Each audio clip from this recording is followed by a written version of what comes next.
Me descansé.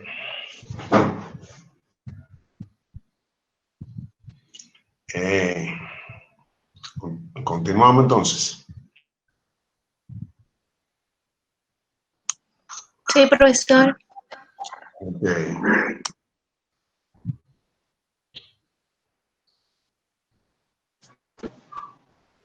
Sí, maestro, puede continuar. Cómo no. Estoy buscando a dónde vuelvo y retomo el tema.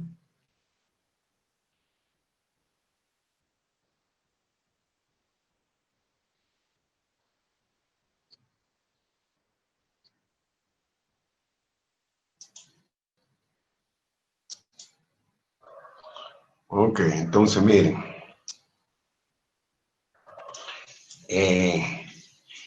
En este problema, con estos comentarios, la idea que estoy presentando es que realicemos un trabajo completo, como si fuera un diseño, que eso me da a mí la impresión de que nos permite conocer mejor el tema.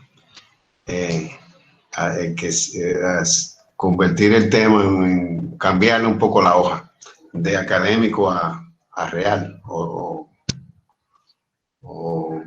industrial.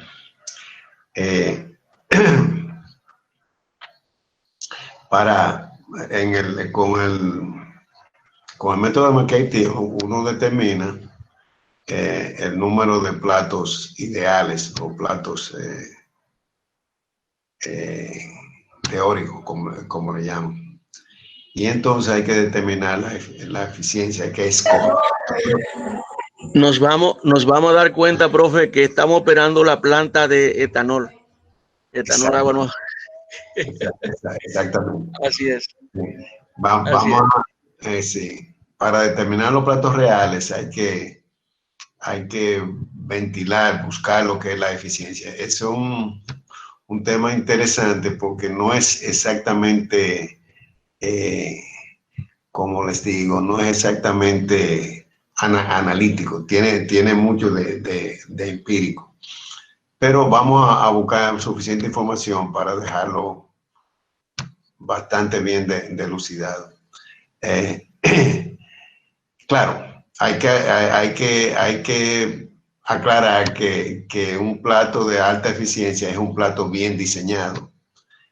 Por eso que vamos a diseñar el plato con el norte de que sea para una alta eficiencia. ¿Qué es lo que es un plato de alta eficiencia? Bueno, un plato de 100% eficiencia, que es lo que uno determina, por ejemplo, por los métodos de McKay o de Ponchón Savarit, que hace un ejercicio académico y determina los platos ideales. El plato ideal es uno que el vapor que sale está en equilibrio con el líquido que sale. O sea, las dos corrientes. Hay dos corrientes que entran, que es el líquido que viene desde arriba y el vapor que viene desde abajo. Esas dos corrientes, esos dos flujos, entran al plato y se mezclan bien. Se mezclan bien teóricamente hasta alcanzar la misma temperatura. Y cuando se separan, el vapor que sale del plato y el líquido que sale del plato, que es lo que se separan, tienen la misma temperatura y entonces están en equilibrio. Eso es lo que ocurre en el cálculo del método de McKay, que uno determina un plato de equilibrio, un plato 100% eficiente. La realidad es que conseguir 100% de eficiencia en un plato real es prácticamente imposible, porque estamos diciendo que la mezcla y la separación es perfecta. Sí, para que sea 100% eficiente la mezcla de las dos corrientes que entran debe ser perfecta, y la separación de las dos corrientes que salen, que es el resultado de esa mezcla, debe ser también perfecta. Entonces, perfección es difícil de conseguir en la realidad, pero uno trata de acercársele, y hay situaciones donde los platos suelen ser bastante eficientes.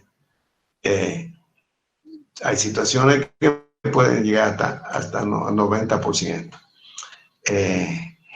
Entonces, eso viene si uno diseña el plato de acuerdo a una serie de reglas que tiene la gente que lo observa. Yo le dije que hay un organismo que se llama el FRI,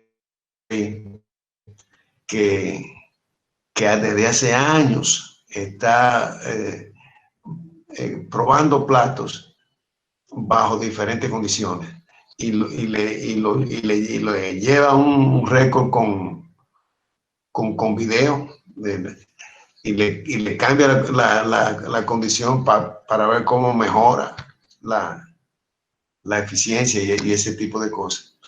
Y esa gente publican esos datos y sirven para lo que diseñan platos, a mejorarlos. Y eso es lo que vamos a hacer. Nosotros vamos para este problema, diseñar los platos de suerte que vamos a conseguir la mayor eficiencia posible. Y entonces vamos a determinar el número de platos reales.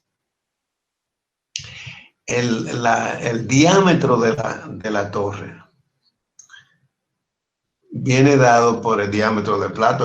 El plato tiene un diámetro igual al interior del diámetro de la torre, o sea, del diámetro interno de la torre.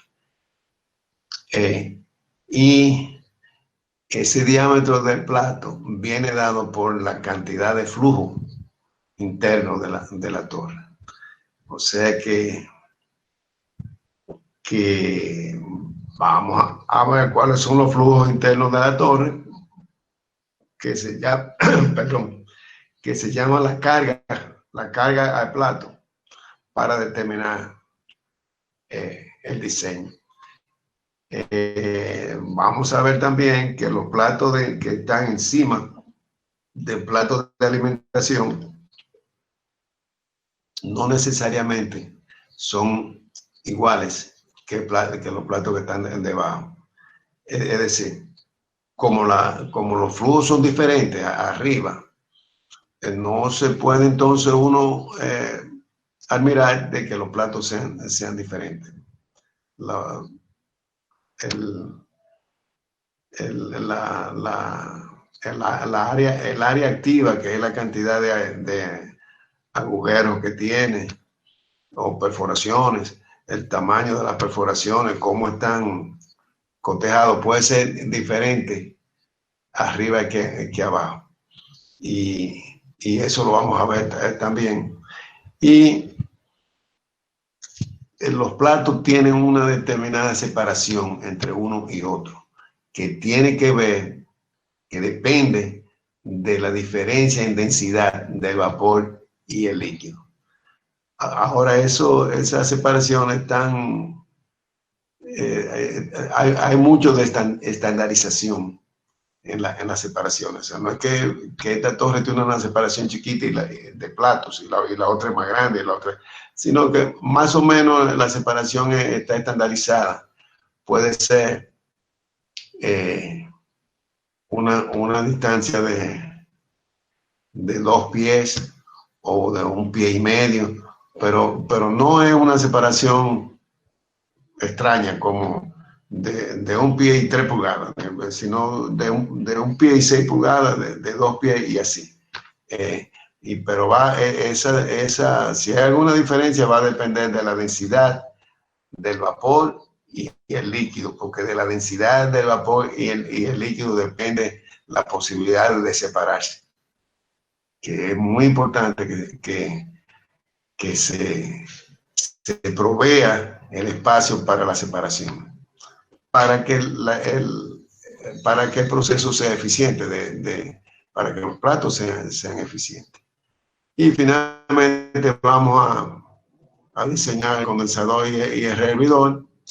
Y por último, vamos a determinar los costos. En ingeniería química hay un tema que se llama costos. La gente que diseña una planta que tiene que terminar diciendo qué es lo que cuesta. Y hay fuentes de costos que están hoy en día con el internet ayuda mucho, pero hay que también ser un poquito cauteloso porque hay muchas cosas que circulan en el internet que hay que saber la que uno va a tomar como válida y la que va a descartar. Eso vamos a ver cómo lo establecemos. Entonces, este problema lo vamos a usar para eso, para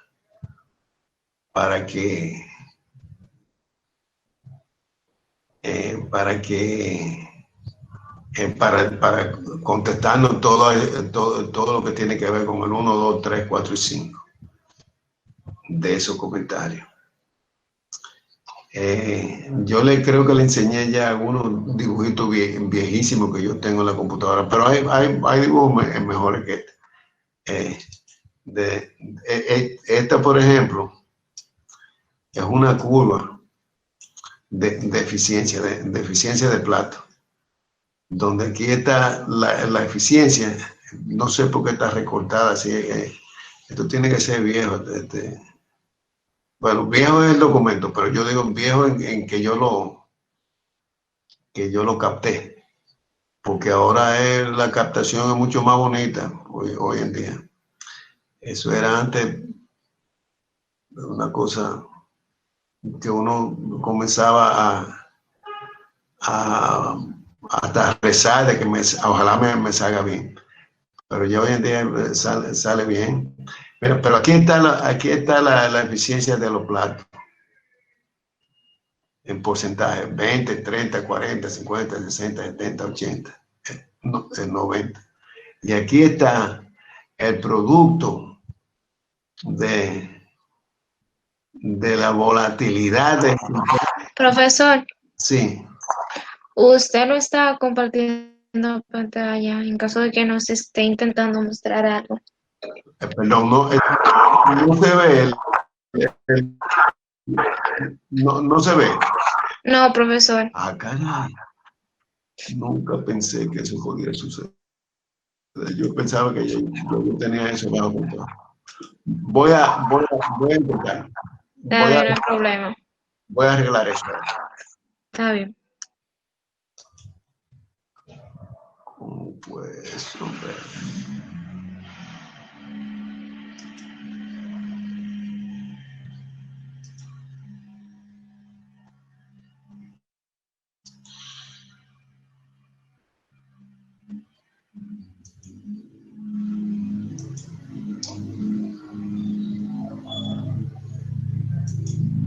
Y ahora se ve. Sí, profesor, se ve. Ok, el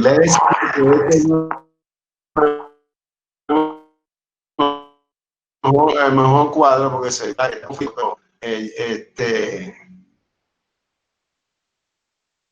es una curva de 60, 70, 80, 90%. Dice que la curva de 85, bien desonante, y ellos tienen una línea suave, una curva suave. Aquí los ceros es de columna de fraccionamiento de hidrocarburos comerciales. Los triangulitos son de hidrocarburo clorinado. Las crucecitas son de alcohol, de fraccionación de alcohol. Vamos a ver dónde están las crucecitas. No veo crucecitas.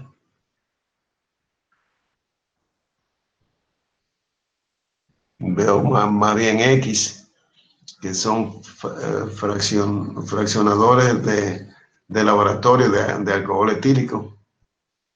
Así que están, pues, mira una aquí arriba. Y en fin, los datos están bien dispersos. Y los cuadritos son misceláneos. Y aquí en este eje está la volatilidad del componente clave por la viscosidad de la alimentación. Esa viscosidad a las condiciones promedio de la columna. Es un documento viejo, pero creo que todavía tiene cierta validez. Eso es, aquí está, del año 46, es más viejo que yo. Dice, eficiencia de platos de fraccionación, de columnas de fraccionación y absorbedores. Ese es el autor Ocano y el ley que viene del Instituto Americano de Ingenieros Químicos, que escribe, que es un documento que escribe el instituto. Entonces, ahora aquí hay un ejemplo para el problema 9.15. ¿Se acuerdan del problema 9.15? La volatilidad relativa por la viscosidad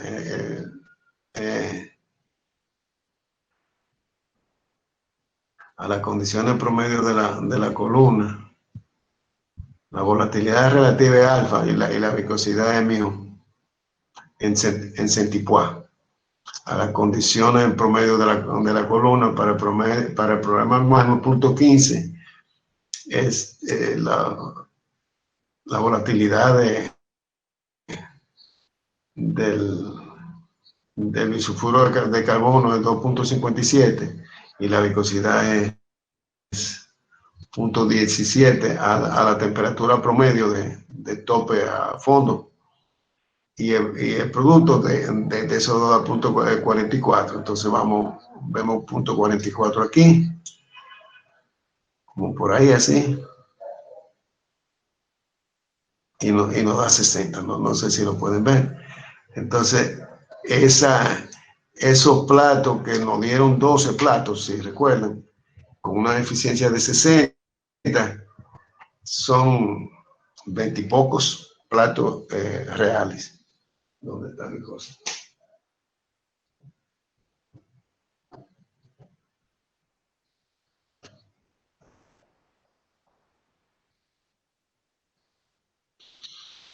Dijimos 12 entre 0.6, 20, justamente 20. La columna de destilación del bisulfuro de carbono y tetracloruro, que nos dio 12 platos con el reflujo escogido, y si tiene una eficiencia de 60, tendría 20 platos reales. Ese es lo que vamos a tratar de conseguir, como que temas que sea más reciente. Si ustedes ayudan, yo se lo agradezco. Buscando. Hay que buscar, si uno no busca, no encuentra.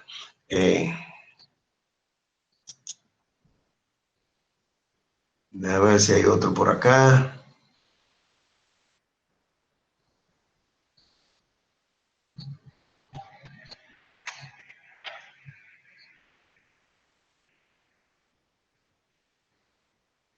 Estas son algunas recomendaciones del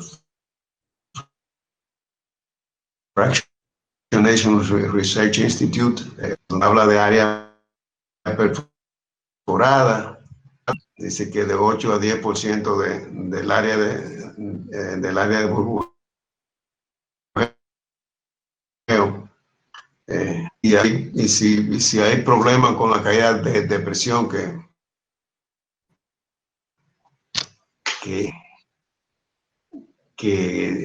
limitaciones con caída de presión es que no se puede permitir una caída de presión muy grande. porque entonces la temperatura en el fondo puede ser muy alta y no habría una fuente de calor a una temperatura adecuada para hacer la revisión. Eso puede ser un problema. Entonces, si es así, se cambian algunos parámetros para que la caída de presión disminuya. Ustedes saben que, déjame ver, míralo aquí.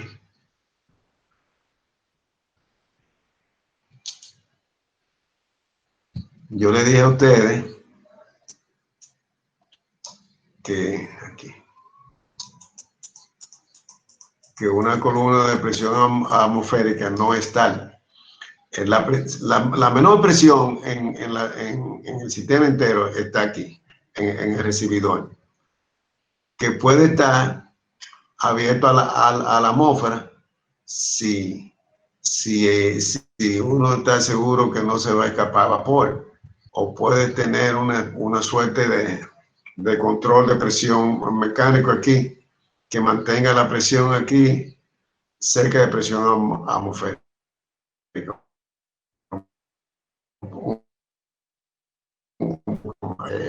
Pero con flujo de para allá, sí.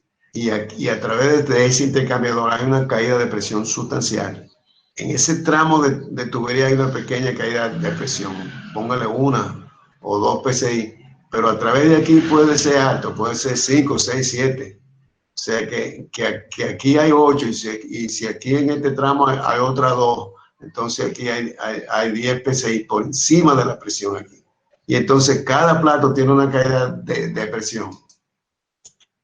En el caso de la columna de bisulfuro Tetratec, son 20 platos reales. Si tiene un PSI o medio PSI por plato, son entonces 10 PSI. Si aquí hay 15 y 8 son 23 y 10 son 33 PSI, que son más de 2 atmósferas. Esa temperatura en la torre, que era 75, 78 a 1 atmósfera, a 2 atmósferas va a ser mucho más alta. Y entonces aquí se va a necesitar una fuente de calor más caliente que si fuera 75, ¿verdad? Porque si no es 75, si no es 85, entonces la fuente de calor tiene que ser más caliente. Y si no es ese vapor o ese lo que sea, puede ser un problema. A eso que se refiere. Entonces,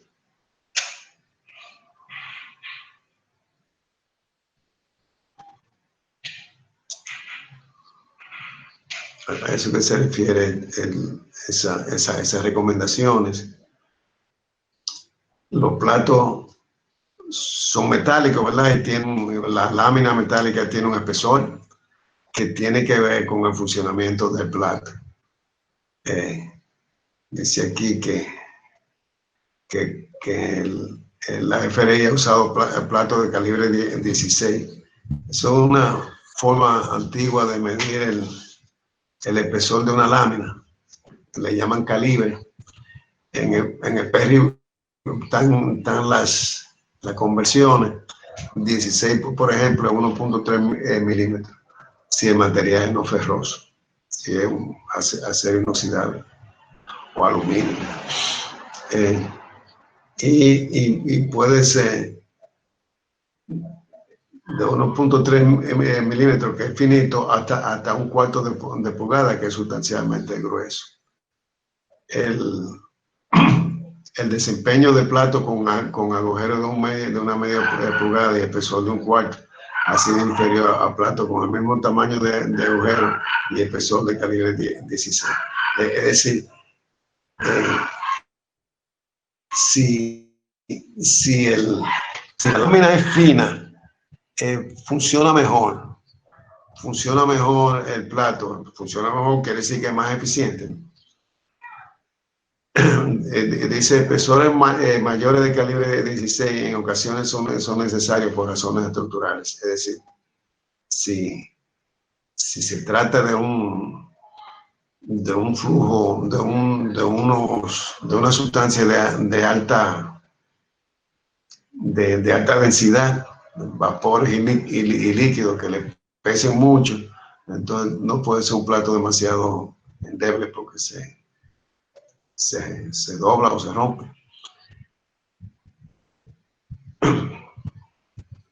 Y hay una relación del diámetro de agujero a espesor del plato que debe ser tomado en cuenta. Distancia entre agujeros. Se recomienda uso de distancia uniforme. Distancia entre platos, entre plato y plato. La distancia entre platos afecta la capacidad y el arrastre en platos perforados. Un incremento en la distancia entre platos aumenta el rango de la operación del plato perforado. El rango de la operación es que una torre se diseña para una carga de 100%, pero se prevé que pueda operar a una carga menor, por ejemplo, 60%. Si opera 60%, por razones de que no hay suficiente materia prima o lo que sea, entonces el plato no está recibiendo el mismo tráfico, los mismos flujos y puede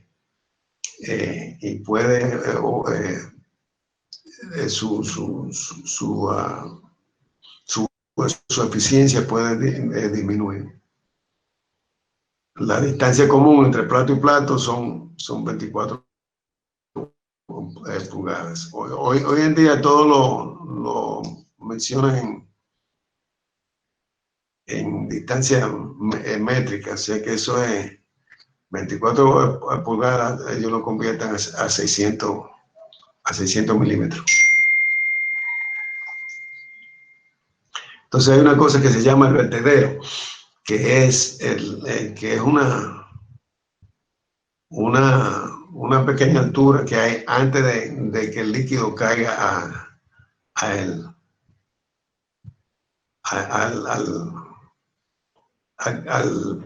túnel o al canal donde baja al plato de abajo. Y ellos le ponen atención a el vertedero.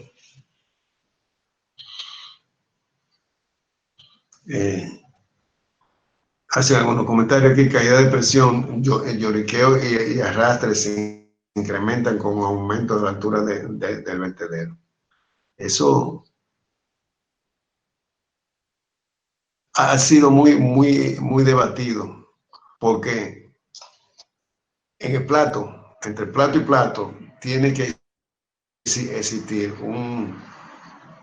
una suerte de mezcla bien íntima, bien mezclada. Y lo que hay es mucha espuma.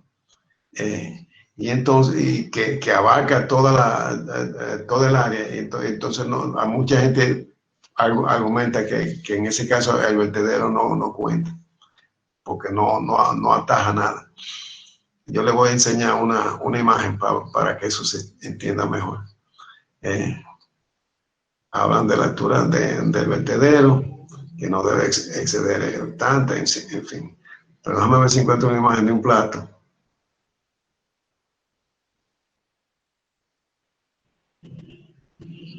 Tenía uno ahorita.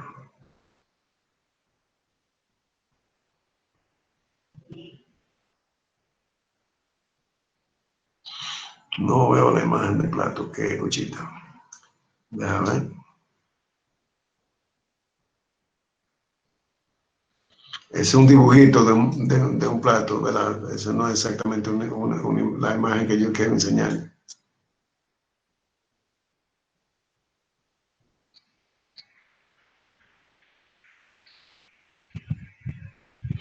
Hay una serie de ecuaciones y demás. La imagen, ¿dónde está la imagen?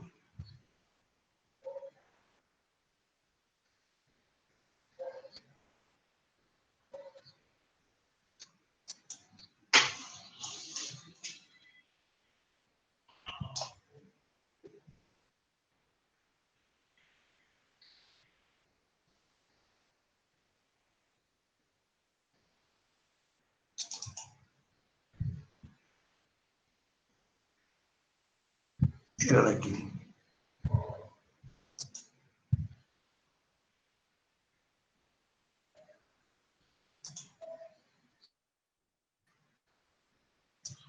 Ok, ojalá que se vea. Creo que yo se lo había mostrado antes. ¿Ya usted presentó esa diapositiva? Sí, pero hoy. No, hace como 2 clases que usted Sí, presentó sí. un documento, me parece. Sí, así es. Y quiero mencionar lo que ellos llaman la altura del vertedero. Eso es el vertedero.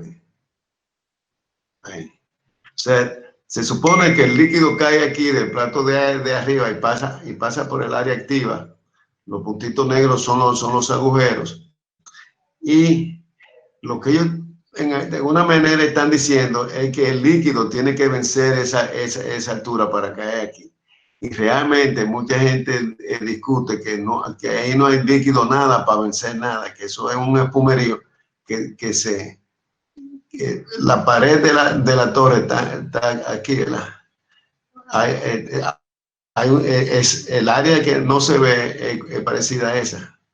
Entonces ahí llega espuma que con la altura, con la diferencia de los 2 pies, esa espuma se va deshaciendo, se va desbaratando y separando en vapor y líquido, pero no al cruzar por aquí. El vertedero no, mucha gente entiende que el vertedero no tiene razón de ser, ni debe ser parte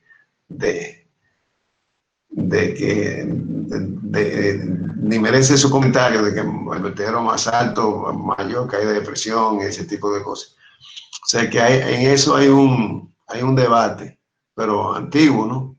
Y yo he visto correspondencia de que sí, que algunos fabricantes de platos perforados admiten que el vertedero lo ponen ahí porque ya es como una tradición, pero no que hace nada. Entonces, eso es lo que vamos a hacer. Vamos a hacer eso. Creo que sí le mencioné que hay literatura de costos y hay una suerte de guía de cómo tú haces una estimación de lo que cuesta todo completo. Me refiero que la torre de destilación, nosotros aquí estamos bregando con la torre misma, el número de platos, el condensador y el hervidor, pero la torre tiene una serie de otros agregados, las bombas que le bombean y le sacan los líquidos, la que bombea la alimentación, la que saca el destilado, la que bombea el reflujo, la que saca las válvulas, tuberías, aislamiento e instrumentación. Instrumentación que controla los flujos, controla la temperatura, en fin, controla el balance de calor para que las temperaturas se mantengan. Y entonces todo eso es una lista que yo se la voy a proveer para todos los costos. En este programa tenemos mucho trabajo por delante, pero creo hacerlo. Así que lo que yo voy a hacer ahora, si hay alguna pregunta, la contesto. Si no, ahora mismo voy a ponerme a mandar estos documentos que le he mostrado y buscar otros que pueden ser de interés para enviárselo también. Ahora son las 8:30, ¿verdad? Yo le envío eso. de aquí a un ratito deben estar todos allá. De modo que vamos a resumir diciendo lo siguiente. Terminamos con el 9.15. Ya denle los toques finales y envíenmelo. Yo vi que alguna gente ya lo envió, eso es una gran cosa. Hoy, me refiero hoy durante esta sesión. Y vamos a comenzar a trabajar en desde ya para el lunes, discutirlo a ver qué tan rápido podemos terminar. ¿De acuerdo? De acuerdo, profesor. Ok, pues entonces vamos a cerrar la sesión ahora para yo comenzar a mandarle la documentación. Así que... ya, Está bien, profesor, gracias. gracias a ustedes. Pasa buenas noches, profesor. Buenas. Buenas noches. Que descanse.